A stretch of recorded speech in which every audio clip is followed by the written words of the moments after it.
This is absolutely true. Absolutely true. I've been on a long journey with the word diaspora.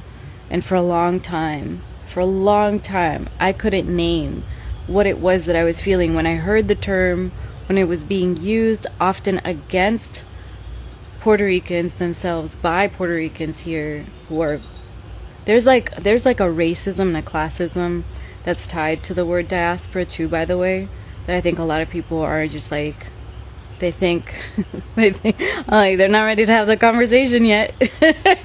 But I am. That's why I do this podcast. I do this podcast because so many of us have been forced out, forced assimilation, forced into speaking English. Like, people would never know that I did not grow up speaking English.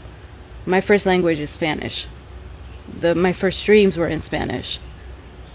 And so when I think about how the ways that this word has been used to violently divide, even by people within Puerto Rico, it's sort of like it pushes me and motivates me even more to do more podcasts, to talk more about this. And I've been I've been a little sick for the past couple of days, but always thinking about this, always thinking about how I can connect those out there with people here, because especially the youth, especially the Puerto Ricans that are being like pushed out in recent years, and the people here the people who come from like lighter tones, como que blanco boricua, more like grew up with like middle class, upper class.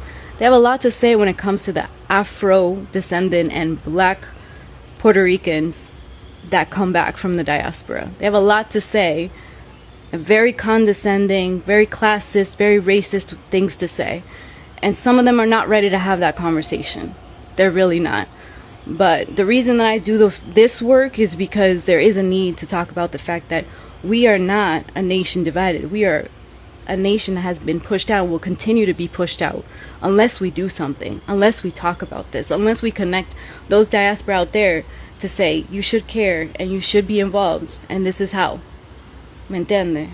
And anyway, the next part, the interview with the New Era Young Lords, which is all about this, is coming out soon. So I just want to let people know that, the work that I do isn't like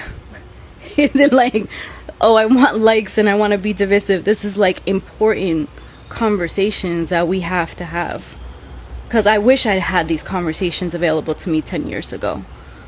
So I appreciate you all for being here, and I'll have more updates for you very soon.